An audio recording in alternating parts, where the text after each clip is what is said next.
All right, so this is meant to be a bit of a response video and hopefully something that'll open a dialogue for further discussion on this topic regarding the video that Roger Yates made called Willful Ignorance, or sorry, Protecting Veganism from Willful Ignorance. So I'd like to just catch everybody up to speed on that in case it's something that some people haven't seen. So actually, let's see, let's get it like that. And I'll just go ahead and play it real quick, and I'll pause it if I feel that there's some parts that I would like to comment on before we watch the whole thing. They were saying that veganism is and always has been just about the animals, meaning the other animals they meant. And of course, this is not true. And so I was trying to explain to them that the people who started the vegan social movement, our movement, had a much broader vision of veganism than that. And so the founders of our movement, and it was founded in the late years of the Second World War, they'd seen what had happened. In fact, Donald Watson, one of the co-founders, said that he saw that the war had shattered people, that it was a real kind of shock to their system. And this was the second one, a global conflict in short order. And so they'd really trying to work out what was going on with humanity, and they thought that we'd reached an all-time low. So in case people aren't aware of the context, looks like Roger's describing a conversation that he had with some people in AV, Anonymous for the Voiceless, and he had been describing the historical context behind the founding of the vegan movement / society. In a way, have gone back into some kind of barbarous state, some kind of form of savagery. And they thought, we're going to need a radical idea based on peace and non-violence and justice to get us out of this. And that's what they saw veganism as. They saw veganism as part of the peace movement. They thought of it as a justice movement. They thought about it in terms of non-violence. And they also thought about it in this particular way. They said that veganism was part and parcel of the moral evolution of humanity. So they saw veganism as rising us back up to be decent people, essentially, non-violent, peaceful people. Their vision of a vegan world was amazing. It's quite beautiful in a way, a kind of a non-violent humanity. I try to point out this to the relatively new vegans, and they're just rejecting it.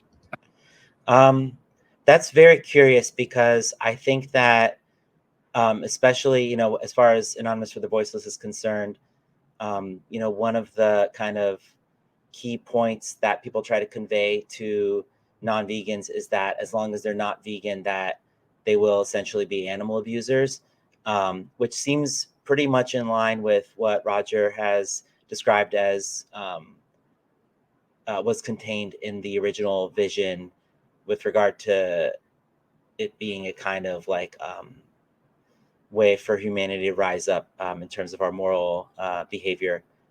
So let's keep going here, see what he says. Out of hand. This one person that I was talking to was so kind of ignorant of the meaning of veganism that they were using the 1979 Vegan Society definition of veganism and saying it was the 1944 definition, and the 1944 definition doesn't exist.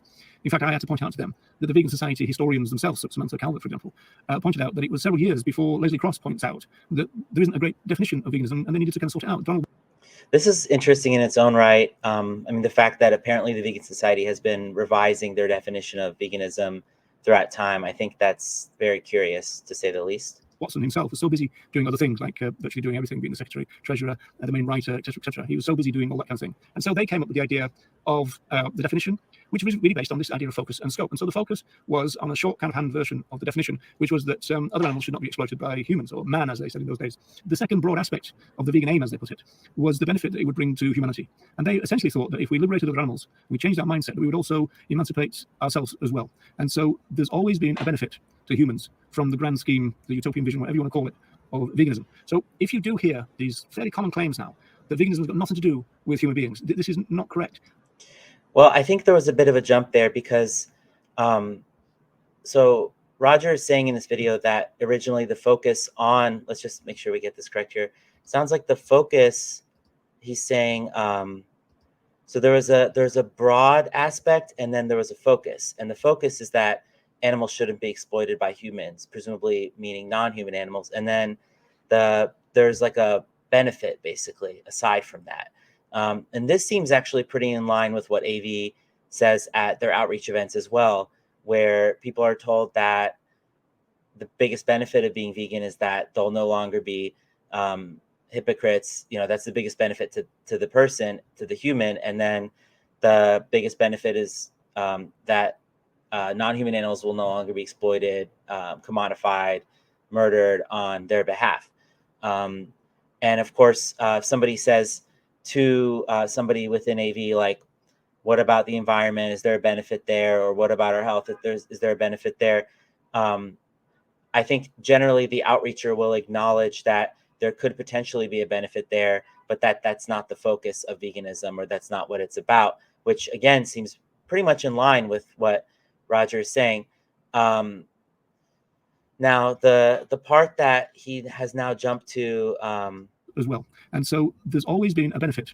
Okay, so this is the part where I'm not exactly getting how this part follows by extension of this part. Humans from the grand scheme, the utopian vision, whatever you want to call it, of veganism. So if you do hear these fairly common claims now that veganism has got nothing to do with human beings, this is not correct. It never has been correct. It's something that we seem to have a generation now who want it to be, but it never was.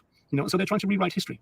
In the same way as, again, in this conversation, I was talking about the fact that Tom Reagan, who is the originator of abolitionist animal rights, he wrote the Case for Animal Rights in 1983. He talked about how animal rights was a part of and not opposed to the human rights movement. Okay, so here's something juicy. So Tom Reagan has said that veganism was part of the human rights movement. Now that is definitely something that I would say would not go kind of in lockstep with the previously mentioned perspective that I've heard from most people who are active with AV. So let's hear more about this perspective. I was told that was just bullshit. There's a generation now who are deliberately ignorant about the foundation of their own movement. They seem ignorant of the values of the people who started these movements, or this movement. I'm kind of used to the idea that you join a movement and you find out about the movement you've joined, rather than joining a movement and then redefining what it is and just say, well, sod you, this is what this movement means to me, and that's it. Okay, so one thing that I think it's important to consider is that there may have been people who lived according to the tenets of veganism, like namely to not exploit non-human animals. I guess the focus of veganism, as the Vegan Society would have put it, before the Vegan Society even existed. I mean, there's that poet named Alamari who wrote something like over 1,000 years ago, I'm pretty sure, about how he no longer steals from nature, and talks about how he doesn't take honey from bees, just doesn't take things from other animals.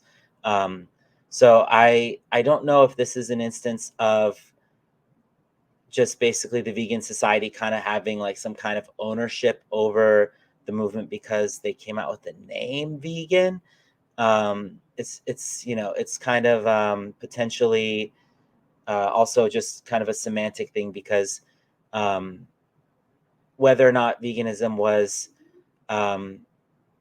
benefiting humans, or basically whether or not veganism is benefiting humans doesn't seem to be something that actually is a point of contention here. It's more whether it is part of human rights, which I don't see how it would be part of the human rights struggle.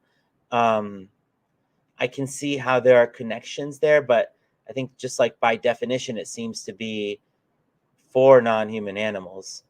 But let's listen and listen with an open mind and learn more. Kind of thing.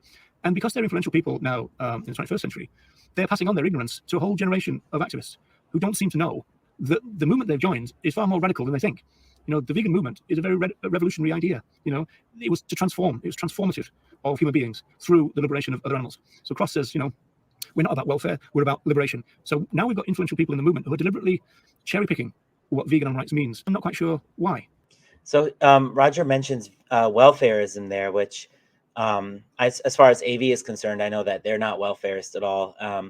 And I think that the quote unquote animals only vegans are not welfarist at all. But anyway, let's keep listening, and then I want to go over a little exchange that I had in the comment section with Roger, and kind of go from there. Why are they trying to make smaller a big idea? Why are they trying to slim down a revolutionary idea? To me, it doesn't make sense. If anybody knows, tell me. I mean, someone said recently that it's probably because a lot of these people are kind of right-leaning politically, and so therefore, the idea of some elements of human rights doesn't necessarily mesh with their worldview. Well, if that's the case, then they have to acknowledge that they're out of step with the founders of our movement, be it the vegan movement or be it the animal rights movement. They're out of step with that, and at the very least, they should acknowledge that they're out of step with it. That's the only.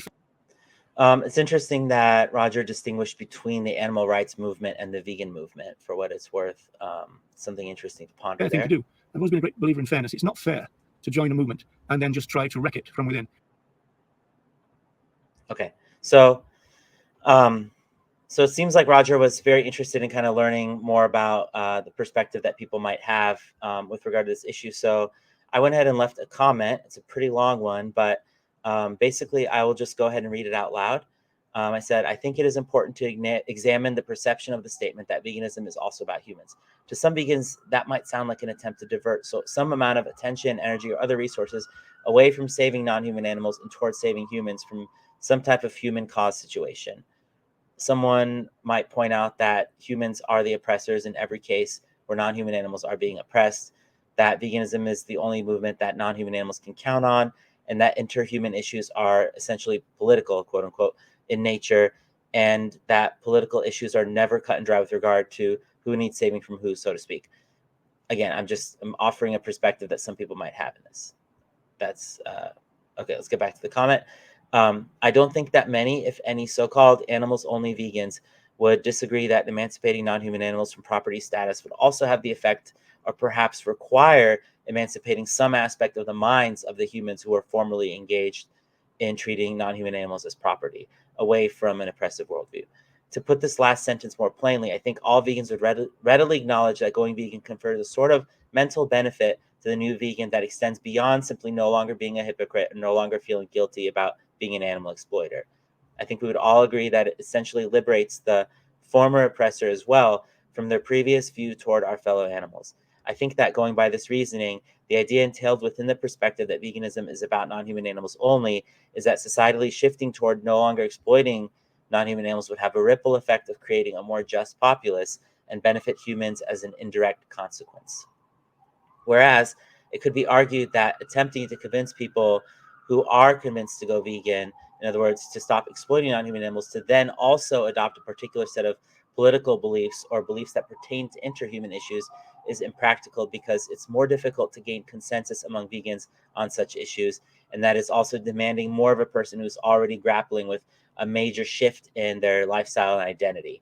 And then I basically just asked if he'd want to discuss this on a live stream sometime, and referred to my belief that I think that a lot of um, this pertains to just how people communicate the idea of intersectionality.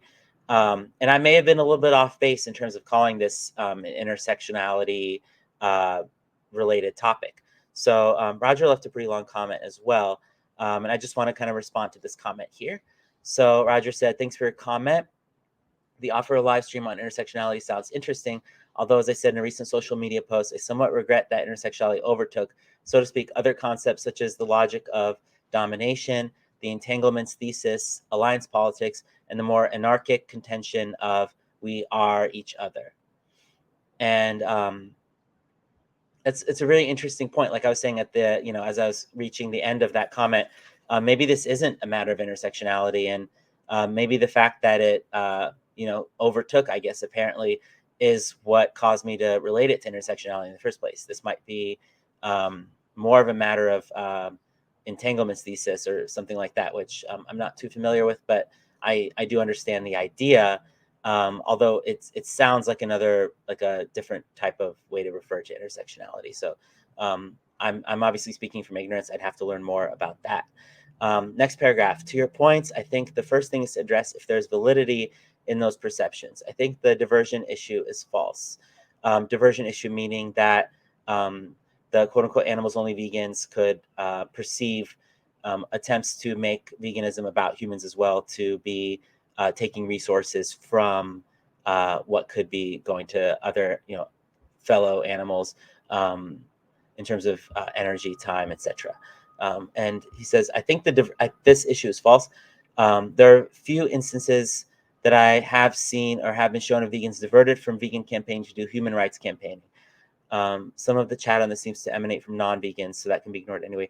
I haven't heard non-vegans talking about vegans, failing to uphold our duty to non-human animals and instead focusing on human rights. In fact, I've heard more the opposite. I've had people drive by at protests and say, hey, XYZ is going on. Why don't you go fight for those people? Also, all the time.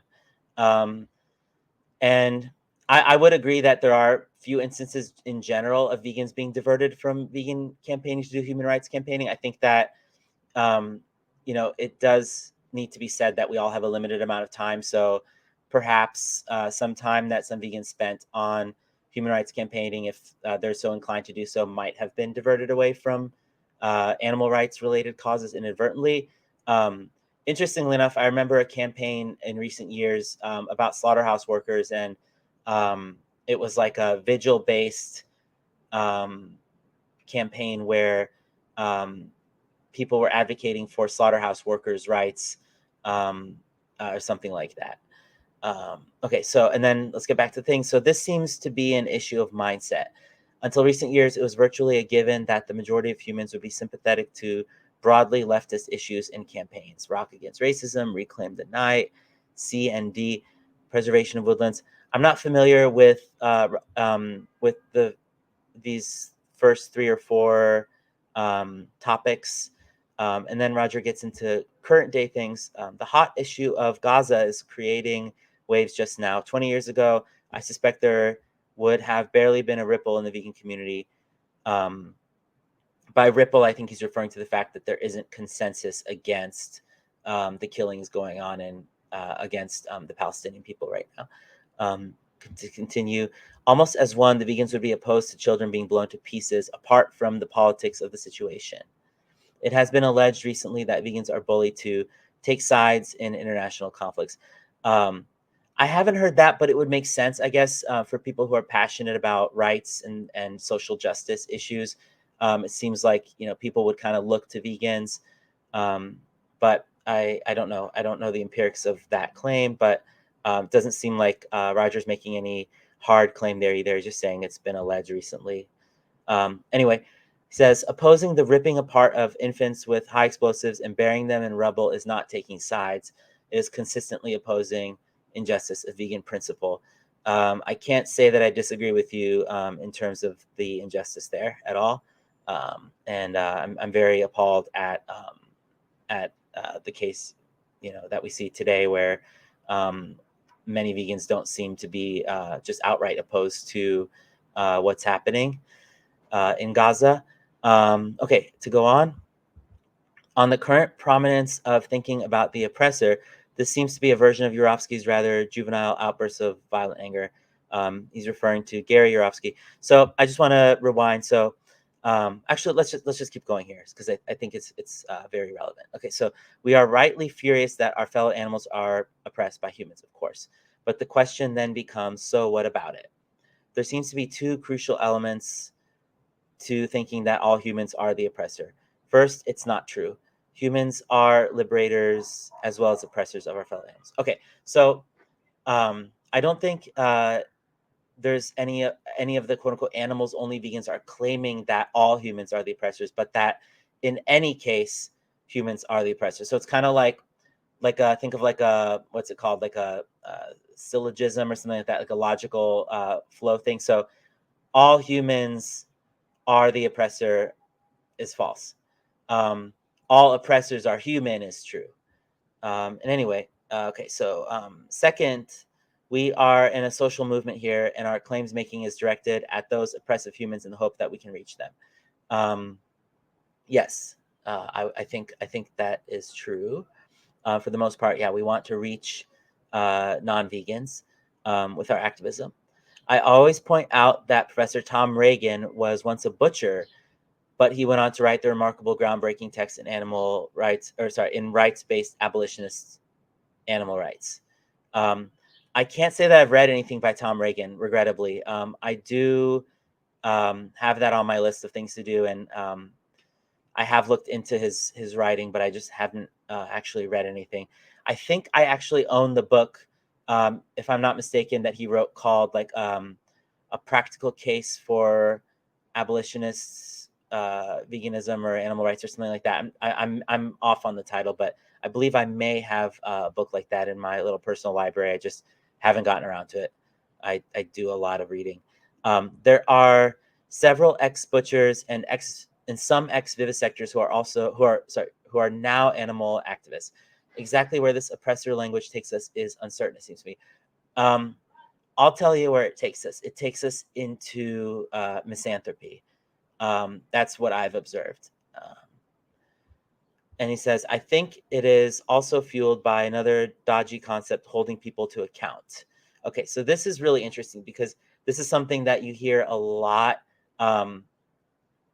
put out as a good thing. I've regarded it always as a good thing, because in a case where you have an outreach conversation and a person's just agreeing with you, it's difficult to spur any action in them, or to kind of like cause them to take it so seriously that they then remove themselves from continuing to exploit animals. So I think holding people to account is basically getting them to recognize their role in what's happening and to try to remedy that, for them to get them to try to remedy that. He says, I think that is referring to the holding people to account. I think that is quite simply vegan education with an aggressive twist. Interesting observation. I can't say that I necessarily disagree, but I don't know that that's necessarily a bad thing either. He says, because I mean, aggressive, I guess, is, you're striving toward an outcome of one form or another. Whether we understand vegan anger and aggression and even think it is righteous, it is irrelevant to the fight for our fellow animals. I don't know. I think the anger has a purpose, in terms of, and I guess Roger acknowledges that we may think it's righteous. I think it is righteous. I mean, it's righteous anger. It's anger at injustice. And I think that anger serves a purpose. We don't want to express it as anger, but I think we do want to. We don't want to suppress that anger within us. We want to acknowledge that, yeah, we're really angry about injustices, and we want to use it to fuel our activism, in a way transmuting that anger, turning the anger into inspired action, which doesn't manifest as an anger. It doesn't manifest as a harmful thing. Okay, so, and speaking of diversions, there's nothing more diverting and a producer of confusion than anger when a reasoned response is needed. I can't disagree with that. He's referring to the expression of anger when a reasoned response is needed. He goes on to say, we don't have time for Yurovskian temper tantrums. This is serious and long-term work. Sorry, there is serious and long-term work to be done. For someone who walked away from our fellow animals and abandoned them, he sure has a damaging effect on the present activist movement. I'm not really familiar with what Gary Yourofsky's been doing nowadays. I know that he did retire from animal activism at one point. I did see some videos from him in a somewhat recent past.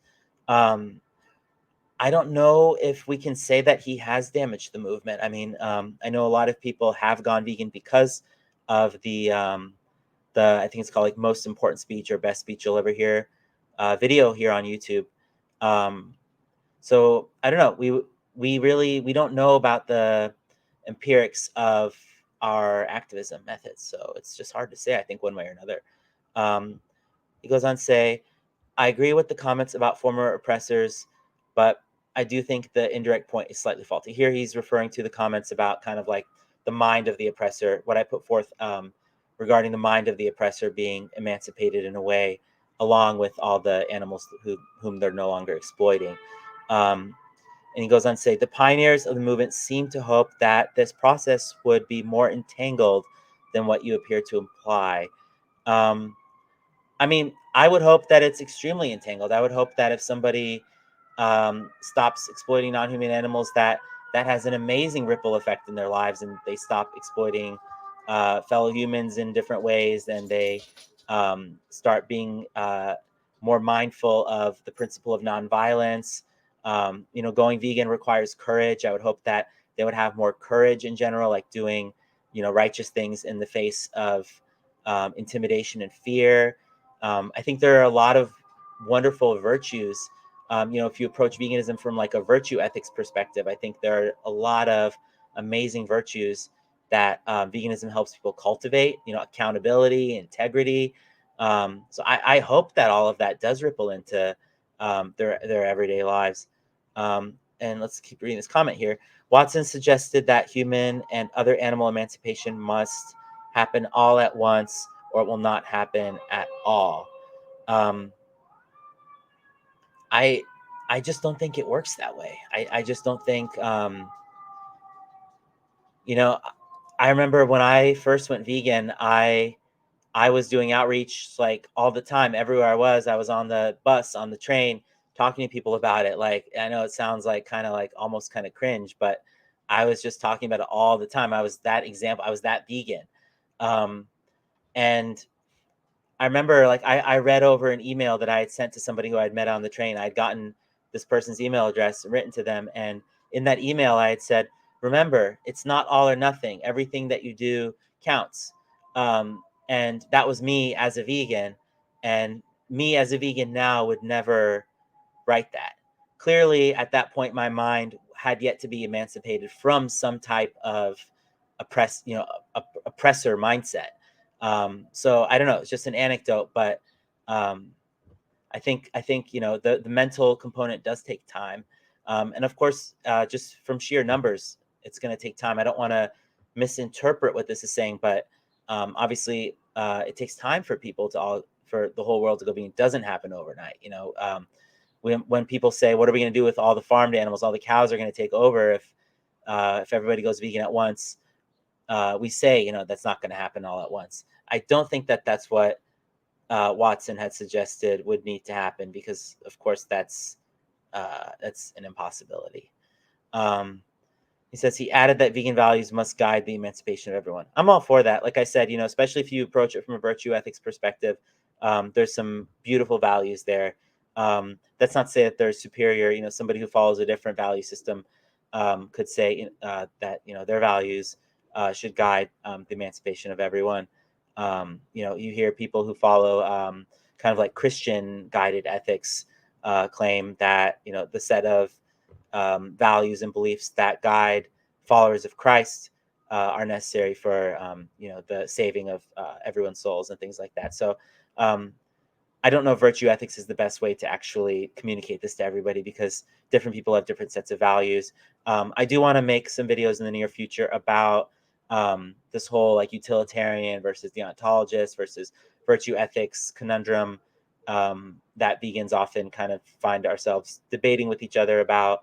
And I think that maybe it's high time that we kind of take what we can from every different type of philosophical system and just kind of agree that there's good aspects or there's good ways to view veganism from the different philosophical frameworks.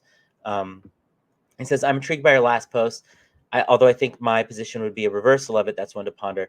And this point that he's talking about, I think, is the idea about, I think he's referring to when I said that some vegans might say that it's impractical to try to have a new vegan kind of agree on all these different quote unquote political points, and that it would make it harder for vegans to have consensus and also demand more of a person in terms of their lifestyle and identity.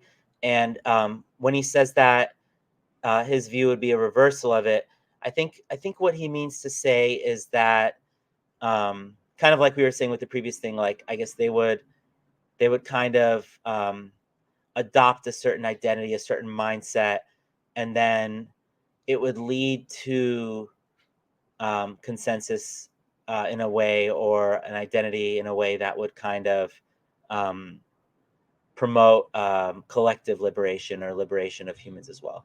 But anyway, this video went on a lot longer than I had intended for it to, and I know I got kind of frozen at some points and rambled a little bit, so I do apologize. But thanks for everybody who stuck through, and Roger, if you're watching this, I'd love to have you on for a discussion or to join one on your channel. I think Roger puts out a lot of great videos. I think it's really awesome that people are discussing this and everybody's kind of doing their best to identify with and to have compassion for each other's perspectives and mindsets rather than getting into kind of a tribalistic aversion and infighting type of mentality. So I hope that people can continue to employ a very mature approach to what we're doing, because the gravity of what we're doing obviously cannot be overstated. 5,000 animals in this country are being killed every second, I'm pretty sure. So that's just in the US alone. So in any case, thanks everybody for watching, and hope to see you in a future video. And please leave your comments. And if anybody else who is watching this video wants to talk about this stuff, I'd welcome having people on for a live stream. I was supposed to do one with Cameron today, but we're going to reschedule maybe to next week. But in any case, thanks everybody for watching, and take care. All right, peace.